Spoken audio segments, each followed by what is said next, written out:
so hard to not go to other scales.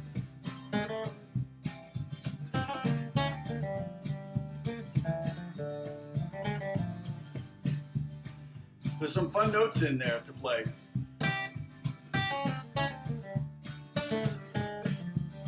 You gotta time it right.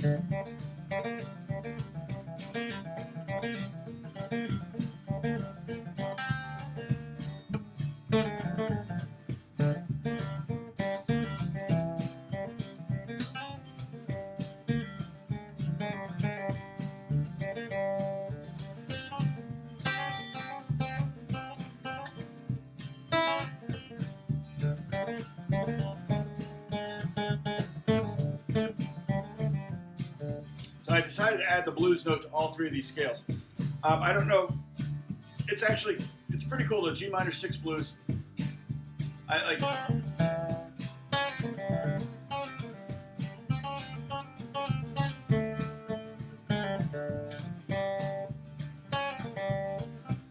You know, that blues thing is very familiar to everyone's ears, and just so you know, I could probably go about an hour today. I got so much work to do, and I've got people on the East Coast that are waiting for files from me, so I have to, for Apex Legends. So I do all the guitar playing on Apex Legends. You can take a sip. So what I want to do is I want to show you the scales, but basically, you know, it's one of those things where the blues note, which if you look at the scales up there, if we compare it to the, let's see, the minor pentatonics here, those are 5-note scales because they're pentatonic scales. But you notice I didn't put the word pentatonic in there because these are 6-note scales. And the difference is between these scales and these scales is that we've added the flat fifth. So there's the flat fifth, okay? And I might use that one there, you know, but the one I'm having fun with is right there. And we've heard those kind of licks our whole lives. I mean, it's one of the most common blues licks. You know, if we have the G lick in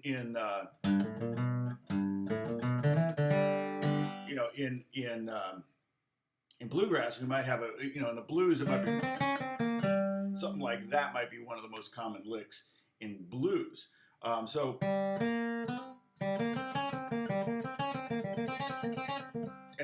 that flat 5, which is D flat in the G, the 2 G scales, you can either use it as a kind of a neighboring tone to the C, or you can use it as a passing tone from the C to the D.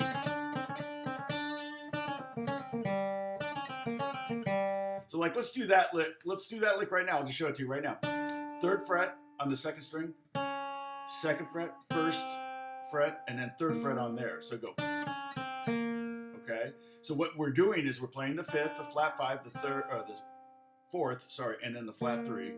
And there's our root, G, the open G string. But we're not going to get there yet. We're going to go back to the flat 5, 2nd fret, 1st fret, and then G, and then open. So 3, 2, 1, 2. I'm sorry, 3, 2, 1, 3 down there on the 3rd fret, 3rd string, and 3rd fret. 2nd fret, 1st fret, 3rd fret, open. It's kind of a fun lick.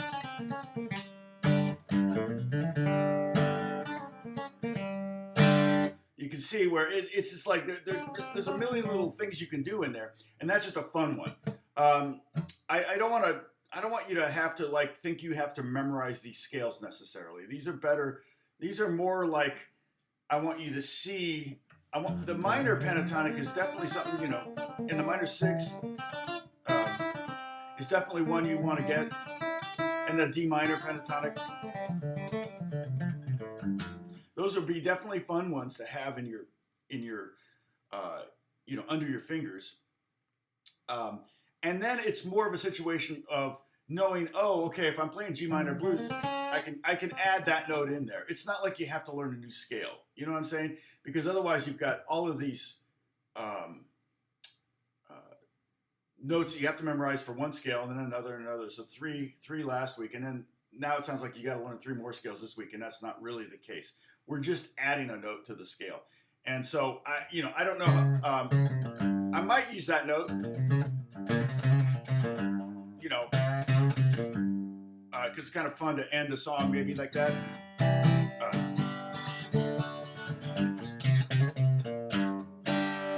Right?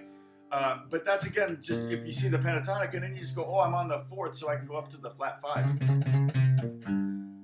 And that's where it comes in a little handy to understand what notes you're playing, right? I'm always saying things like that, the flat 3, the root, the 5, the 7th, the flat 7, things like that, because I know you don't necessarily understand it, but I'm hoping that ultimately through just me saying it over and over and over again, you'll start to get it, okay? But if we want to play like, we want to work on the scale a little bit, we can see the G, just play from the G string up from here. So 3rd string, and I'm having to go fast today because I got to be done at 10 o'clock. I've got a ton of work to do, a bunch of stuff that I need to send to the East Coast. I need to finish up. So for Apex, so that's kind of why I'm hitting it. so we're gonna do that.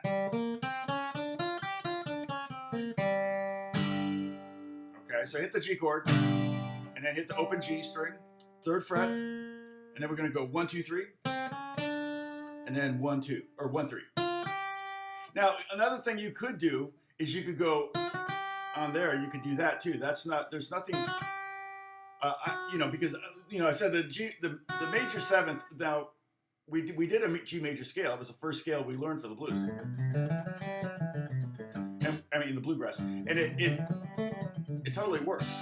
But we won't want to sit on that F sharp, right? So it makes for a nice passing chord.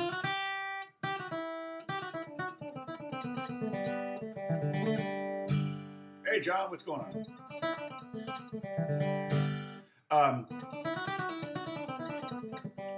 So the major scale is great, but again, the last thing you would want to ever play is or imply is a major 7.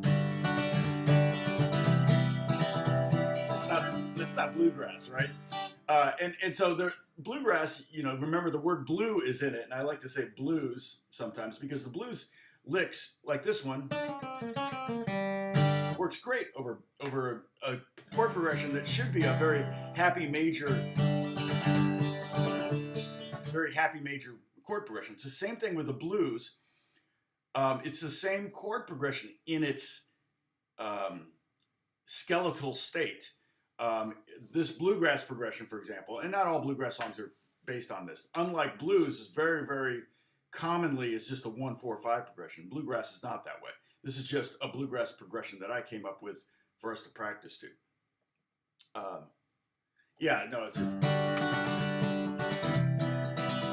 It sounds like a Sixpence None the Richer song.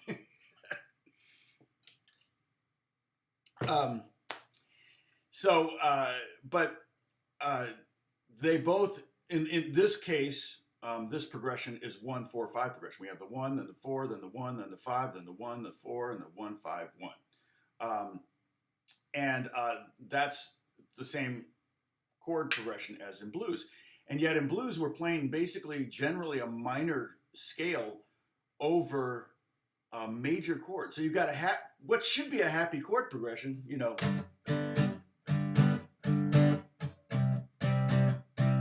one major chords, but then you're playing wrong notes over it, but intentionally. Hello, sir.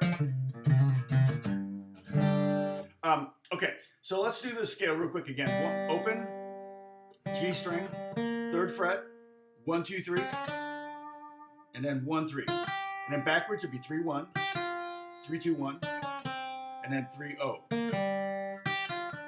I love that one. And you could do like a groupings of 4 kind of creates some nice things. So when I say groupings of 4, I mean play the backwards 4 notes. 1, it could be up or down, it doesn't matter, but and go 4 notes into it. And and then back to the second note from the top, and that's another 4 grouping, and then here, and then, yeah.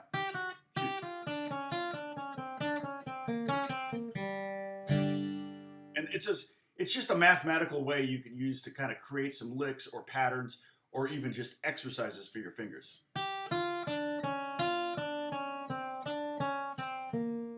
Let's see. Catherine, what's going on?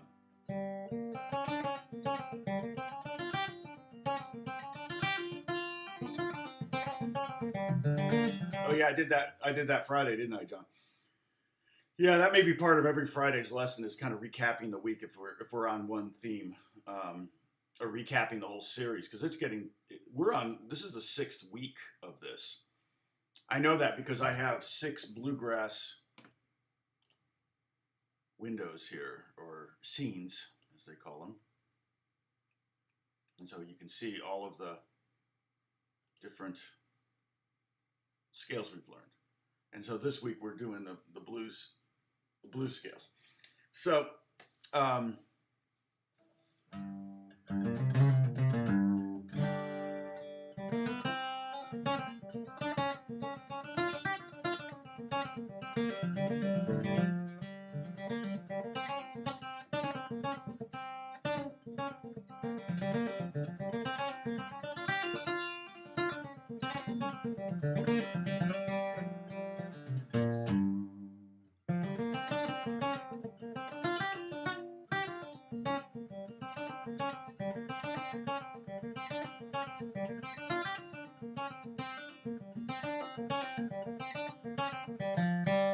yeah, so it's kind of a fun scale to play. Now, I was doing this too, it's like, okay. So that, I'm actually going down to one more note in that first scale right here, okay?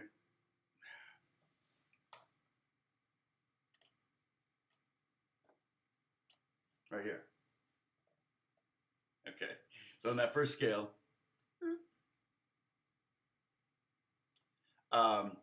I'm going to go down to that 3rd fret on the 4th string, the F note, the flat 7th. Okay, and again, don't worry, there's no quiz on this. No quiz, but I just keep saying these things hoping that they'll start to sink in. Okay, the reason I'm going to go down to that note is so that when I go to the next scale, which is the G minor 6th pentatonic, or I'm sorry, G minor 6 blues, or as Holly likes to call it, the G meth blues, which makes more sense. We'll hear the difference, because in the G blues has an F, but the G minor 6 blues has they call it, now you got me saying it, has an E natural. So that way we can hear the difference. Okay, so here's the lick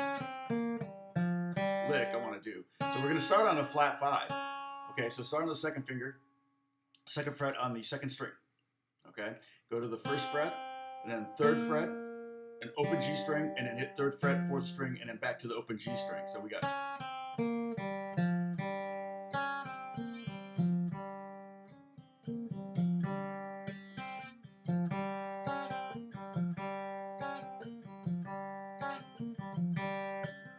Yeah, I was up late working, so I'm also tired. All the composers often will like work all week, like they do a 9 to 5 week, and then they send me everything on Friday night and say, hey, can you have this for me by Monday? I'm like, got like 5 composers sending me stuff, and it's like, so. Yeah, I'm probably going to stop. I'm going to try to stop by 10 if I can. Okay, so then when we go to if we do the same lick over the C chord, we might change that, so you can hear that, that very, very C-centric kind of lick.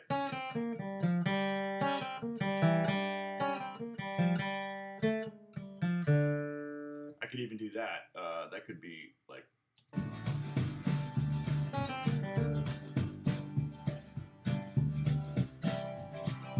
Gotta find where I am. Okay, I know where.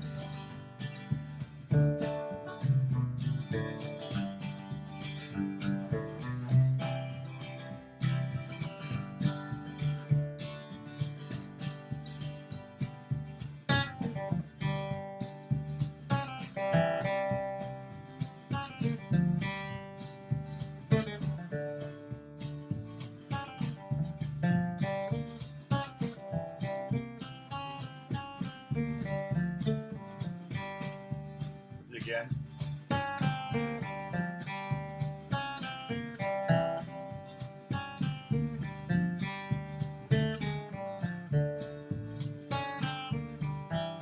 Sorry.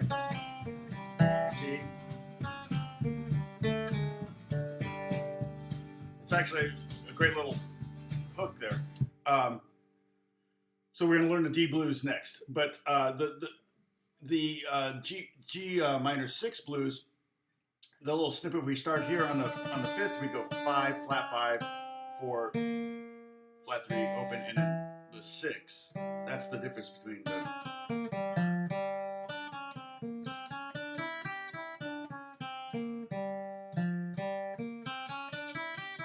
Oops.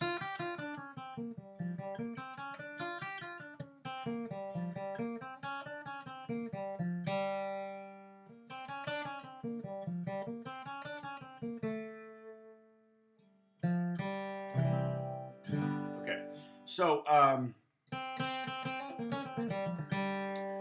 so let's do let's do the G minor 6 blues. Here we're going to start with the D string though. Go D and then 2nd fret and then open G, 3rd fret, and then 1st, 2nd, 3rd, and then open E. It's kind of a weird sound,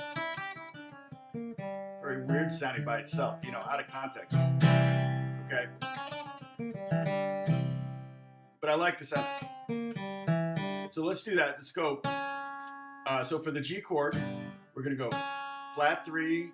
I'm sorry, 2nd fret, 1st fret, 3rd fret, open, 3rd fret on the 4th string, and then open G.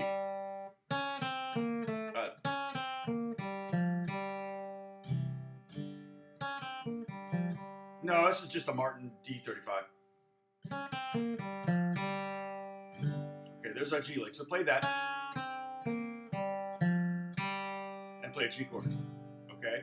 Then we're going to do the same lick, but we're going to get the 2nd fret on the 4th string. So we get that C note, which is the 6 in the minor 6 blues. And then open G. So 2, 1, 3, 0, 2, and then back to G string and hit a C chord. It's a, yeah, D35. You can. Somebody told me that the 3 in 35 stands for a 3-piece back. It's got a 3-piece back. So. Okay, and then we'll do it again over the G. Okay, so flat 2, 1, 3, 0, 3, 0. And then over the D, we'll just go. We're going to learn the D blues lick. Here's just a little snippet of the D blues lick. 2nd fret on the 3rd string. 2, 1, 0, 3, 0. So that's 5, flat 5, 4, flat 3, and then the open D, the root.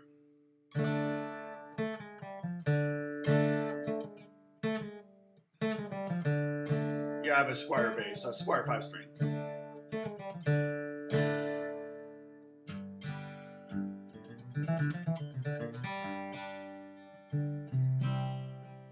Okay, so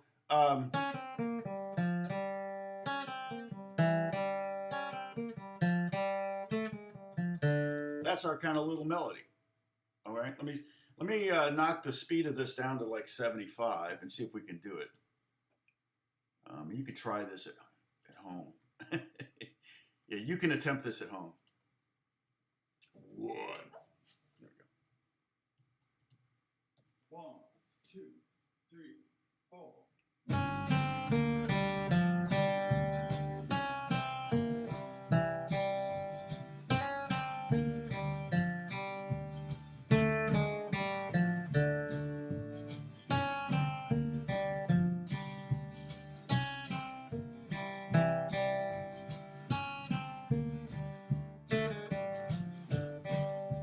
Something like that. We got to figure that out. But and the C.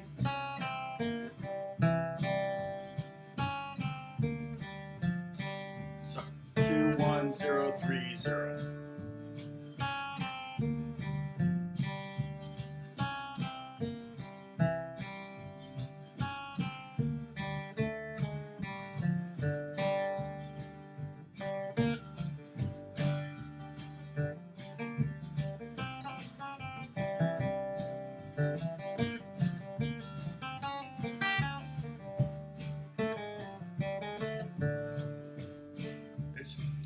fun. And again, for me, it's difficult to just kind of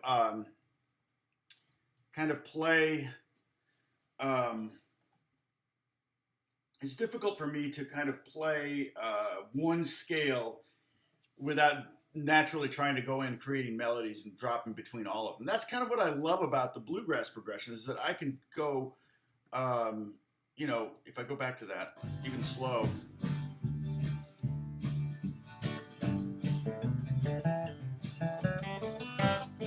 G major, G mixolydian, G major pentatonic, D major pentatonic, G minor pentatonic, C meth, and so all of those scales kind of work when you're just.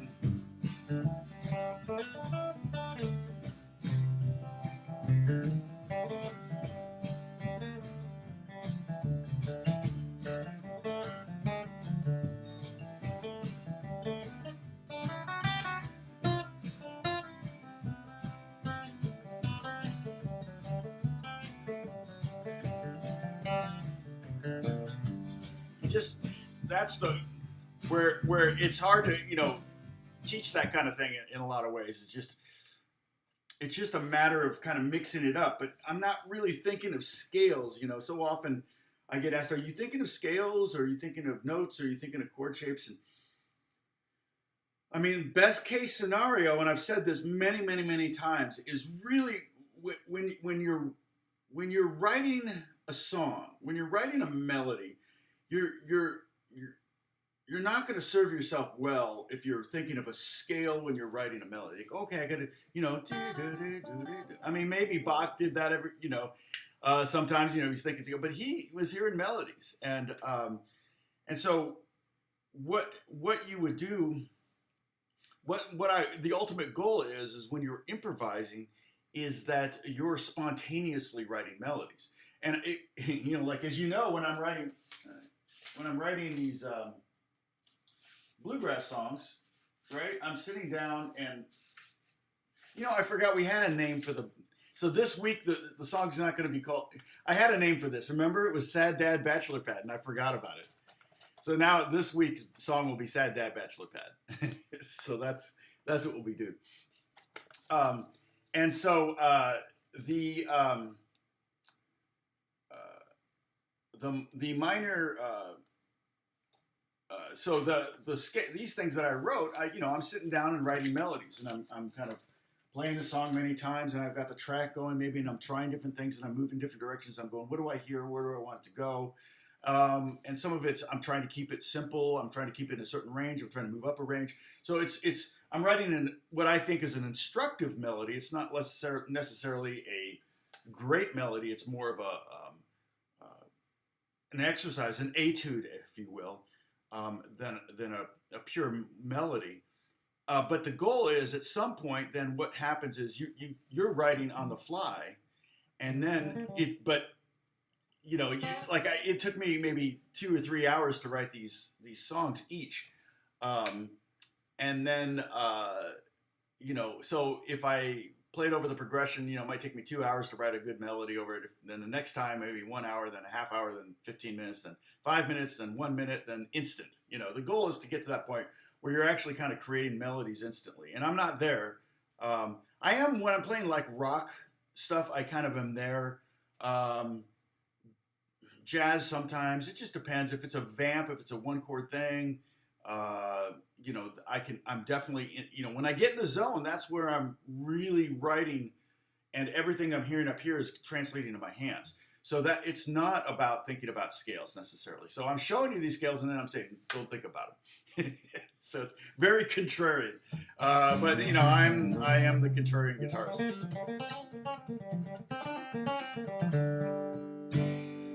And so yeah.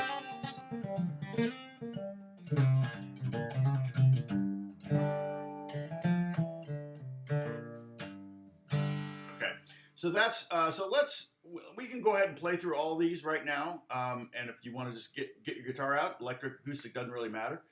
And if this is easy for you, go ahead and work on trying the alternating picking thing, you know, down, up, down, up, down, up. All right, let's start on a G note though. 3rd fret, bottom string, 1st fret, 3rd fret, 4th fret, sorry Holly, open, 3rd fret, open, 3rd fret, and then 1, 2, 3, and then 1, 3. Okay, backwards, 3, 1, and then 3, 2, 1, and then 3, 0, 3, 0, and then we have 4, 3, 1, and then 3.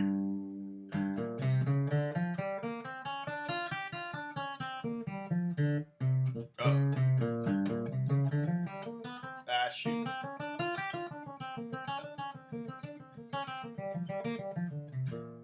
Got it.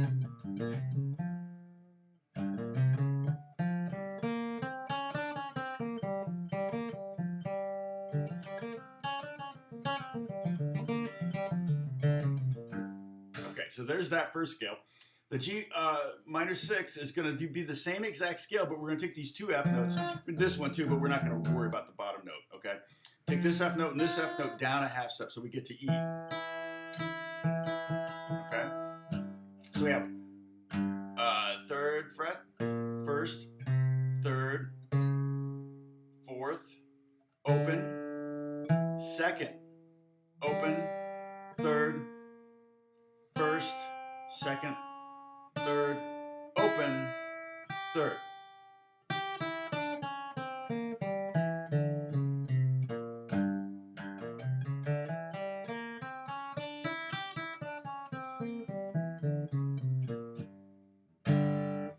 Okay, so try it descending.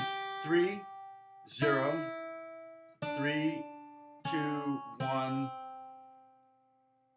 3, 0, 2, 0, 4, 3, 1, 3.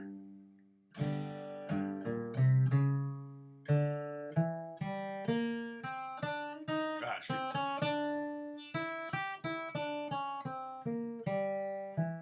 I'm sorry, Louisiana, I don't know what you're talking about. The dots are inlays. Is that what you're confused about? Yes, the dots are pearl inlays. Okay, so now again, 3rd fret. Let's try this again. From the bottom, minor 6.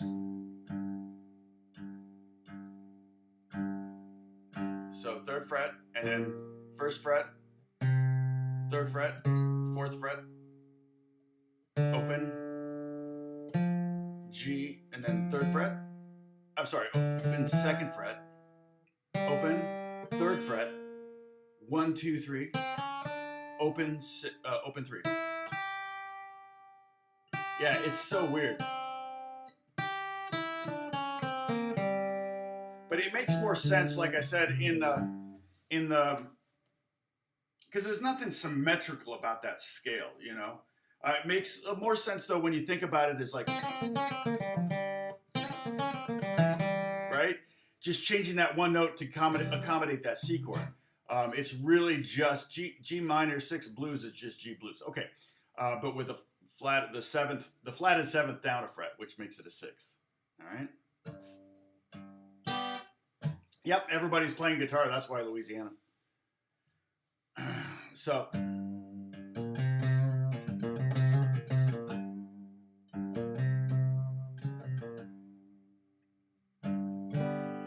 All right, so let's try the D blues. Let's just start with D to D for now, just a second so you can see it, because that's probably how you're going to use it more. Actually, I like that part of it too. So we may go all the way up to the 4th fret, but for now we're just going to go open D string. So play the open D string with me, and then 3rd finger on the 3rd fret, and then open 2 or 1 2. I love that.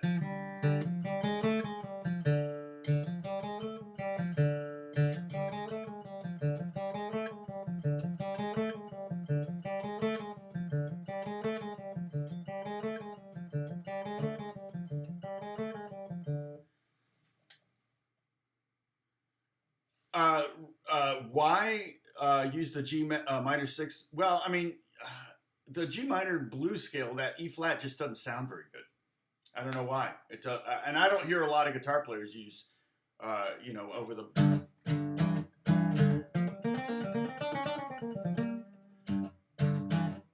right? And then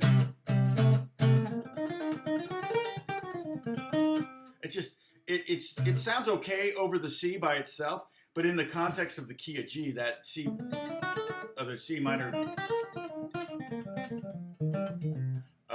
the C minor blues scale doesn't sound very good, but you can still use it. I could show you what it would sound like. Let's see here.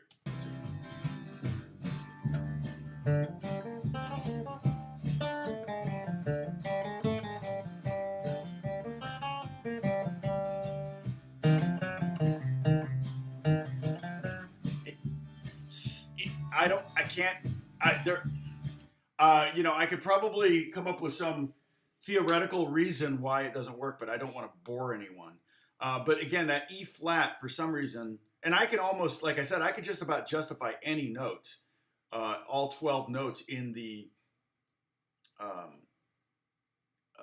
I could about justify all 12 notes, but I would have a hard time justifying that E flat in the key of G. When you start out with a G major scale, that's 7 right there. You add the mixolydian, there's 8.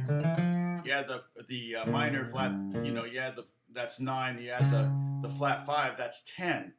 Okay, so you're already almost all the way there. What's missing? We've got the E flat's missing and the G flat, but actually we're going to use it, or in G sharp. So I can actually justify the G sharp. The only one I can't really justify is the E flat. We're going to justify the G sharp right now. Okay, the D blues has a G sharp, or an A flat is more likely. Yeah, exactly. It's the only one. It's the only note I can't justify in blues. Even the F sharp, like in the bluegrass, we're not dealing with 7th chords. So like 7th chord, you wouldn't really want to play an F sharp over a 7th chord. Sound like this, right? That's not good. But as a transition note, horn sections, that's a very, very common lick. Hey, John, how's it going from London?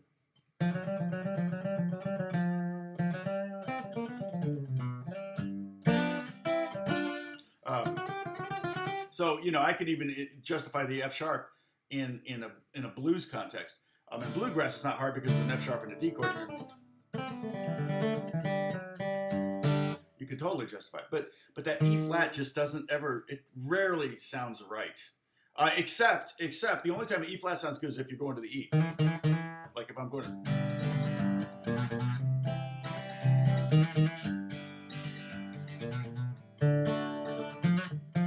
If I'm doing that flat 3 to 3 thing, then maybe you can kind of say, yeah, as a grace note it works, but as an actual melodic tone, I can't justify it. But here's what's cool about, like, it's weird because you've got the D blues is D, F, G, A flat, which is the same as G sharp. That note should not work in the key of G, but it does because you're playing over a D chord, and even over the G chord, it still works. Taiwan, welcome Taiwan.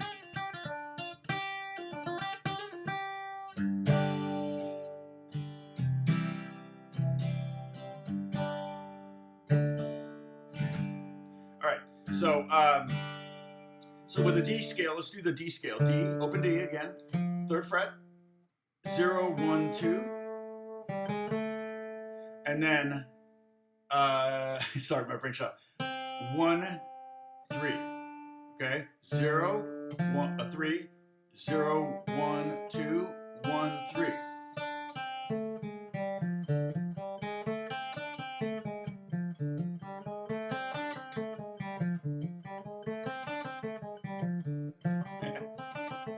It's late. It's past your bedtime, Taiwan. What time is it there? It's got to be like, dang, what is it, like midnight? I don't know. It's like, I usually don't have a lot of people from Asia, Southeast Asia, and Australia because because of when I start. But I'm glad to have you. Thank you. And subscribe if you can. If you haven't subscribed, and also hit the bell because I'm on I try to be on 3 times a week. Almost didn't come on this morning because I've got so much work to do. So I'm going to be logging off here in a minute. Thank you, Dennis, for doing that. I forgot to do the Discord thing. Also, the jam track that I was playing to, which you could slow down and speed up to your heart's content, is also right here. Boop. No, I think John McDonough. No, I've seen John before. I'm pretty sure. Yeah, what Pink Panther?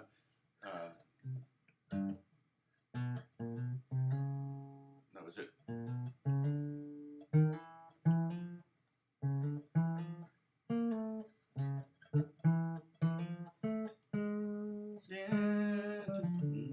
Exactly.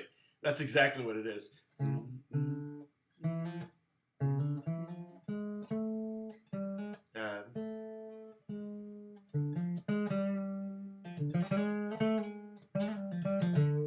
Yeah, it's funny. It's such a great melody. I mean, gosh, that's Henry Mancini would write those really, really iconic. It had such a sneaky sound to it, you know. It's really amazing. In fact, I've written a ton of music for TV, and sometimes I get called, you know, hey, will you write? We need some light comedy stuff for a TV show. There was one, is it Sweetie Pies or something like that? Some show that I write some music for. You know, they use library music, so it's just a matter of like having music sent that gets put in their library to get used on the show. And so there's a lot of kind of sneaking around or being goofy or whatever, or funny moments. Trying to write funny music is really what's, you know, like, it's like, what's funny is a diminished scale, because that feels like, you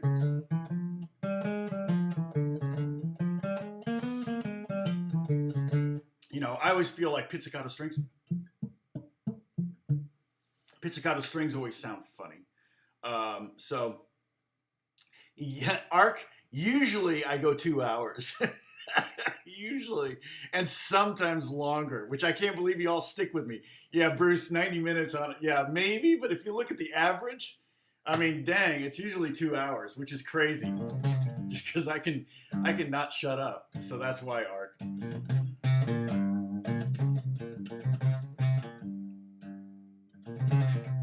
That's not a vintage Rickenbacker. That's just a 1980s Rickenbacker, I think, maybe 90s. It's a 12 string. I was using it on the Apex thing. Okay, so yeah, exactly. And I easily get off subject. So, but yeah, the D blues scale. Let's go backwards on it. 3, 1, 2, 1, 0, 3, 0.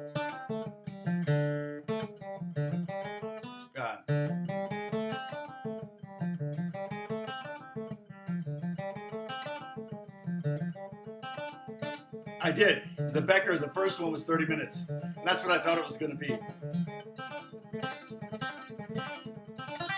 Now that's where we're going to go right here. So play the top note here that we just played, 3rd fret. We're going to go to the F, 1st fret, 3rd fret, and then you can slide up with your 3rd finger, or you can use your pinky. I love that, right?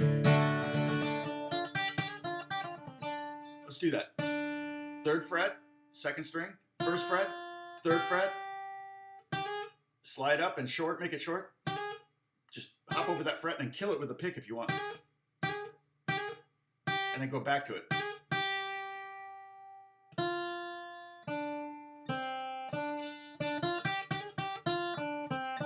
Okay? It's kind of fun. It definitely, seriously, has a serious blues sound, because it not only has the flat 3, it has the flat 5. So it's got it's like you're playing a D diminished triad over the D major chord. It's exactly what you're doing. It creates tension, and tension wants to be released. And the crazy thing is that same lick works over the G chord, and John, your question about what though, because it's pretty far back now. Let's see, where was it? Oh, there. Yeah, John, your question, it's funny because, the I can't justify the E flat for some reason, but here we got a G sharp, A flat. I'm thinking, but technically it's the same. G flat or A flat and G sharp are the same note. It's enharmonic. That's the word, enharmonic. And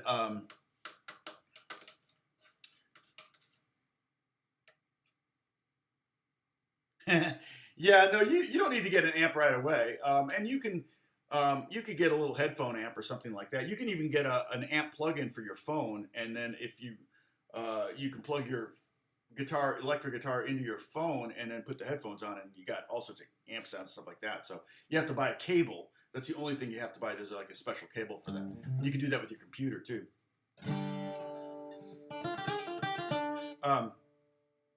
So let's see. Let me pull up. Check this out.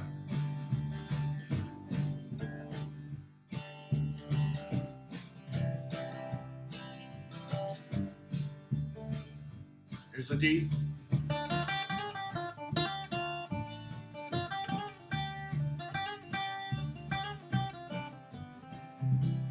And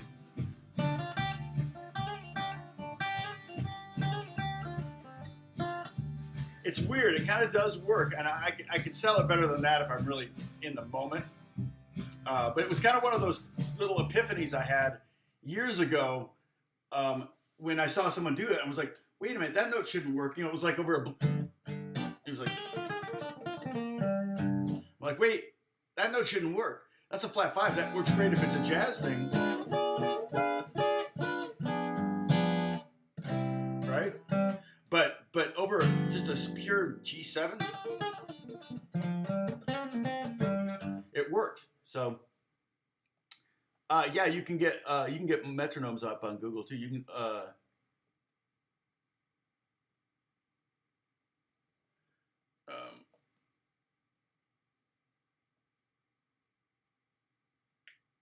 yeah, thanks to the moderators, Bruce, Holly, and Dennis.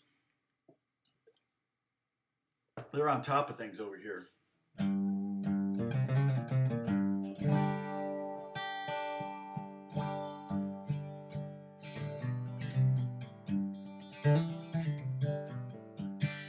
Careful, Louisiana. Don't go too. Probably need to settle down a little bit. This is not a bass. This is not a bass forum, or I'm not going to be talking about bass really, except I am going to be doing I don't know what the bass, how you would string up an 8-string. You could do it in multiple ways, I'm sure. But anyway, you might want to go to some. If you're really a bass player in Louisiana, you might want to go to a bass player's YouTube channel. You'll probably be more satisfied there, getting your questions answered. Okay, so that's the part of the D blues lick.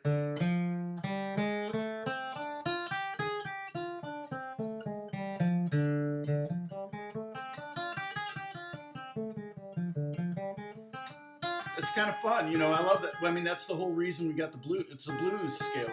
That's the note that makes it the blues scale. That makes, what is that? It's got to be Earth, Wind, and Fire or something like that. Totally sounds like an Earth, Wind, Fire type tune. But that's definitely one of the cool licks. So for Wednesday, I'll try to write a song, and I got to remember to call it "Sad Dad Bachelor Pad." I actually had a melody here, so I might I started a melody called Sad Dad Bachelor Pad. So I might try to, and you'll notice that I wrote it out in music notation. See, I don't write, when I'm writing music, I never write tab. That's just not something I do. How long have I been playing guitar? When did time begin? I've been playing since I was 9 years old. So I'm 59 now. So I've been playing literally 50 years, and didn't really get into it until I was about 13. I remember when I was 9 and 10, I was so happy that my mom didn't make me take guitar lessons in the summer. Like once summer hit, it was just too much going on. But for some reason, which is funny because I would think that would be the time you would want me to take guitar lessons because I wasn't a very good student. but for some reason it was kind of one of those things where like, she would take me to a guitar lesson one day a week after school. And the place we went wasn't very close to our house. It was a pretty far drive, actually. So I'm sure my mom just went shopping while I was. I don't even remember. So I need to think about it. But and that store in Carmel, Indiana, that I was taking lessons at from like the age of 11 to about the age of 17. Then I started teaching there when I was 17. Because they had a teacher that was leaving, and they left behind like 5 students, and so I had, Sad Dad Bachelor Pad's a good title. I know it's hard to find good titles for instrumental songs. I'm not a fan of naming them. I understand where people go. Etude number 1, Etude number 2. I could have called it Bluegrass Jam number 1, Bluegrass Jam number 2. But I figured make silly names. I like to, when I do the library stuff, because you're trying to get the eyes of video editors, that, looking through billions of songs, a funny title will go a long way. So at least get them to listen to it, whether they like it or not. That's a different thing.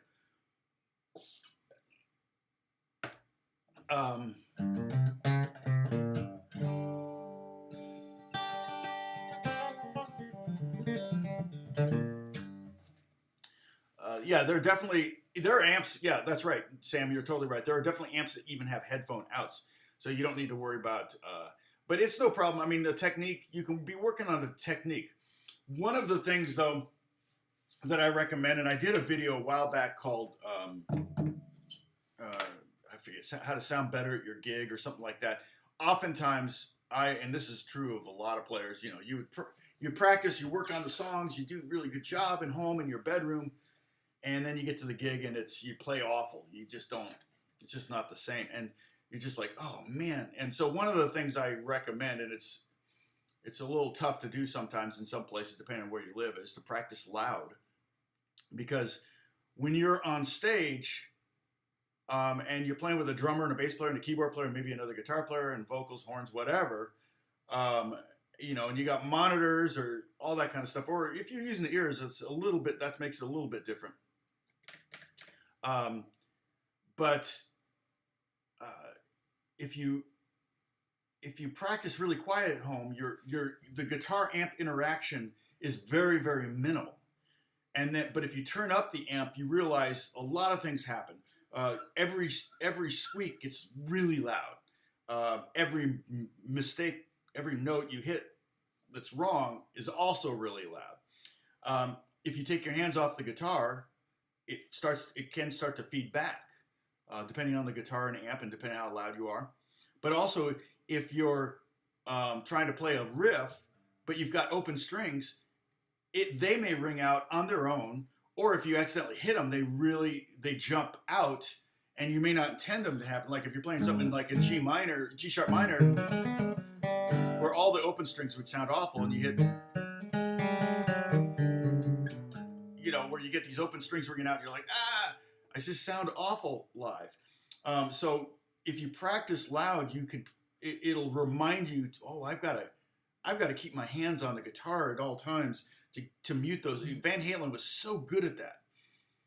He would play so loud, and yet he played the greatest rhythm hooks, and I could rarely ever hear an unintentional note. And then there are some things, I will admit, there are some things that people expect to hear when they hear electric guitar, especially loud. There's certain noises and certain open strings ringing and harmonics and overtones and things like that everybody expects to hear.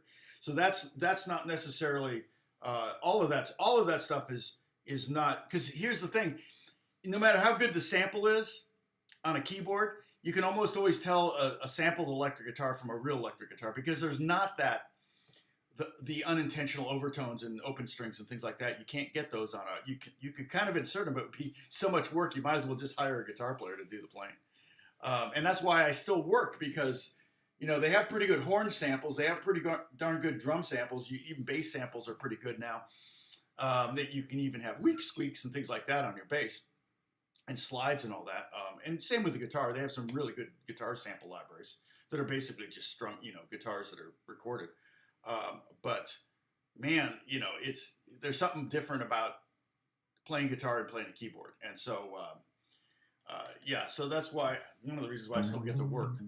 So, but yeah, the open string thing is, can be a really big pain. So practicing loud, when you're just practicing and learning the guitar and scales and you're not gigging or anything, yeah, then practicing without an amp is totally fine. I mean, I normally don't plug into an amp when I'm practicing anymore because I kind of have control of it. And now with, like at church, my amp's in another room. My amp's nowhere near me, so I don't really have any issues, which is a bummer because there's times where I want feedback. Like, I'll hold a note and I want to ring forever, but when the amp's like 3 rooms over in a closet somewhere, it's like, yeah, that's not going to happen. So, yeah, bandmates, man, playing with a band right now, it's just like, dang it. Yeah, Alex has been playing at church with me, and it's one of the reasons is because he can't play live anywhere. But we're playing, we're still playing in our 3,500 seat arena every weekend. So we're doing it, and so it gets you that live experience. That's part of the reason why I really like playing at my church every weekend because it's a big church and it's very media savvy. So you're on camera a lot. So anytime I get called to do a TV show or a movie or something like that, or I get called to do some live gig or whatever, I'm so used to being on stage in front of people, it's not a big deal. If I stopped doing the church thing, I would probably have to find some other outlet to play live, so I wouldn't lose my my confidence, playing live. So, am I missing anything here? So, let me drag. So I'm gonna drag these scale shapes to the Discord, and I'm gonna drag the scale shapes to the Discord. Okay, here it is, and they'll be under Tom's lesson PDFs, etc. Blah blah blah. Oh, and Bruce updates the list of all the lessons on a regular basis. Let me grab. Okay, that's it. I knew I had something to do. I forgot.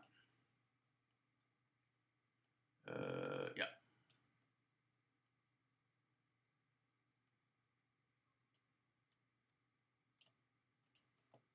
Okay, so let me also post the link if somebody doesn't beat me to it.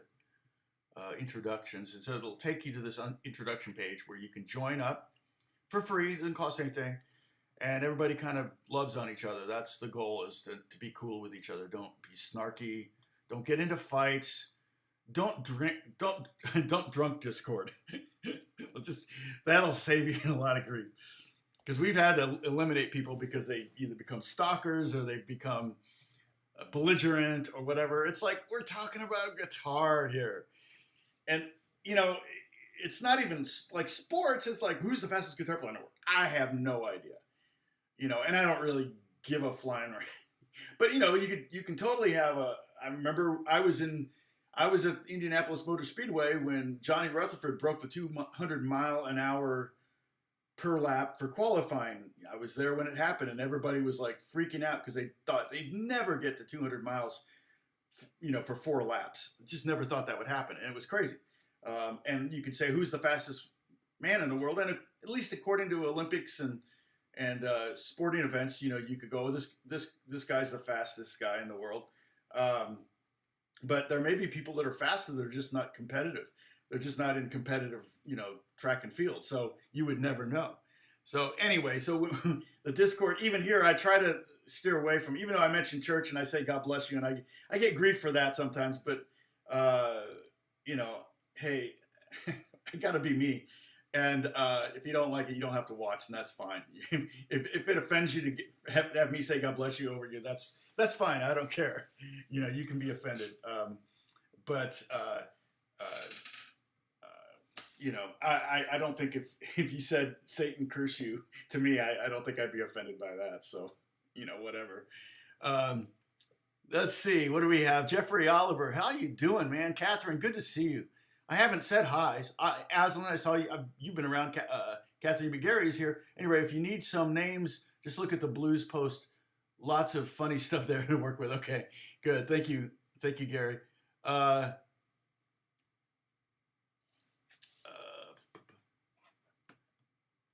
yes, if you play with your orchestra, Aslan, what do you play with the orchestra? How do you do that? I mean, or uh, sequence. What's going on? Um, uh, are you playing guitar with the orchestra or something else? So, yeah, I think so too, Dennis. I agree with that 100%. It is a universal language. You know, people understand it. I'll abide to learn to Tom's learning. Yeah, yeah, I am learning too. Uh, Bala, I'm going to call you Bala, okay? Um, uh, did I need to? Did I post the Discord link? I went to the page. Did I? Hold on. Did I post this already? Let me pin it. There we go. So it should show up as a pin. Um, so that's the Discord link. You think of Squidward and you hear clarinet. That's funny. Oh, clarinet. Yeah, no, that's Aslan. I think that actually. Well, for one thing, that's huge. I think to be able to play multiple instruments, it makes you probably approach guitar differently too. If clarinet was your original instrument, um, but the playing it. Yeah, I would think that playing. See, I hate playing with orchestras. I hate it. I get so nervous because I'm surrounded by people who are really, really good readers, and I'm an average reader. I'm a good reader for a guitar player. Let's put it that way. Maybe even in the realm of great.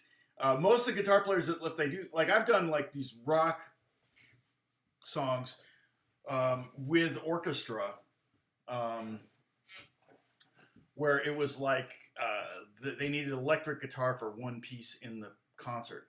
I did it at Butler, in fact. And I was so nervous, and it was such a complex piece, and it wasn't particularly well written for guitar, but I didn't know that at the time. I just thought, oh, these are the notes I have to play, so I have to figure it out. And I did, but I was never happy with any of the performances because I never did any of them perfect all the way through because I was so nervous. I've done sessions where I'm playing with an orchestra, and they're in a room, and then I'm in my own little booth playing acoustic or something like that. And it's just there's nothing more frightening than to see like the word solo written, on those. I just like, just send it to me. I'll do it from home, which is pretty much how I work anyway.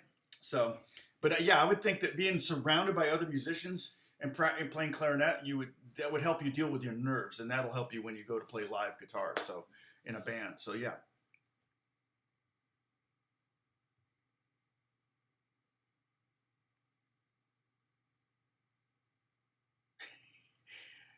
I'm not understanding the difference between orchestra and orchestra here, but yeah, totally. But it's not too many people. It's not that big. Yeah. Um,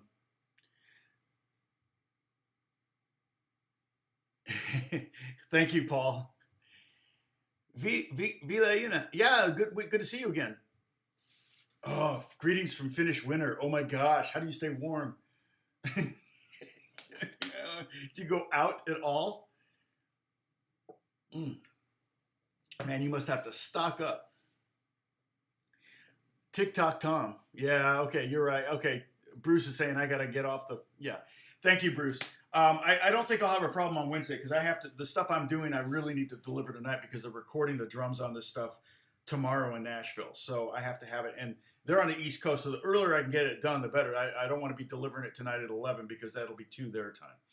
So I've got to get to this, but I'm almost done, and I'm having a lot of fun doing it. I've got my. It's very Led Zeppelin-y. I got my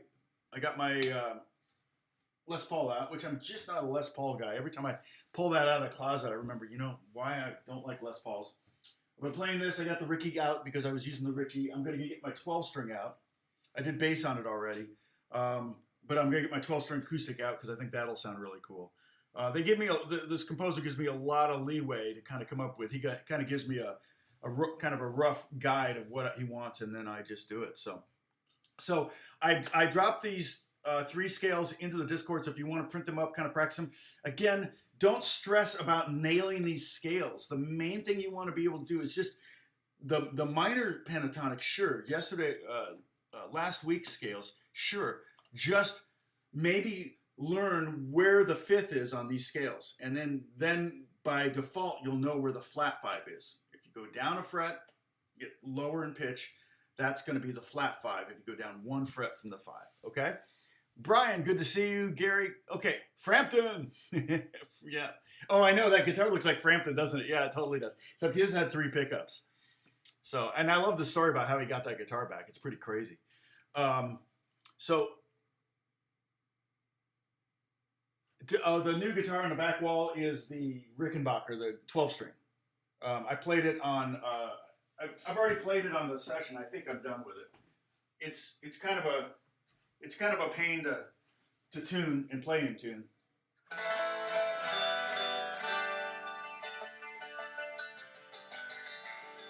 I don't know if you can hear that, but the crazy thing is the neck is really narrow. It's narrower than my Les Paul neck, and it's got 12 strings on it. It's like, what the heck? So, anyway, yeah, I wish I could just continue live streaming while I work, but I really don't want you to hear me cuss. No, I'm just kidding. I can't because it's not, it's one of those, NDA kind of non-disclosure kind of vibes. So, no, tomorrow, no, Wednesday. I'll be back on Wednesday. So we'll continue on this. Hopefully by Wednesday I'll have a song for this. But I've got so much work to. Today I got a lot of work to do, but I have other stuff coming too. So I'm like, In fact, I'm doing this week. I'm doing a shoot. In fact, that's supposed to show up today, but I don't think I need to do it today. That's the good thing. I'm doing a commercial for Panda Express. So. Anyway, okay. Listen, everybody, I'll see you soon. Thank you so much for joining us. I think we peaked out about 45, something like that. 47, that's not bad. I hit 88,000. Did you notice that, Bruce? I don't know if you noticed. But if I go to my dashboard, it says 88,027. It says almost 2,000 new subscribers in the last 28 days. So at that rate, I could very much by mid-February, by Valentine's Day, be at 90,000, which would be cool. I wonder if I could get to 100 by the summer. That would be amazing.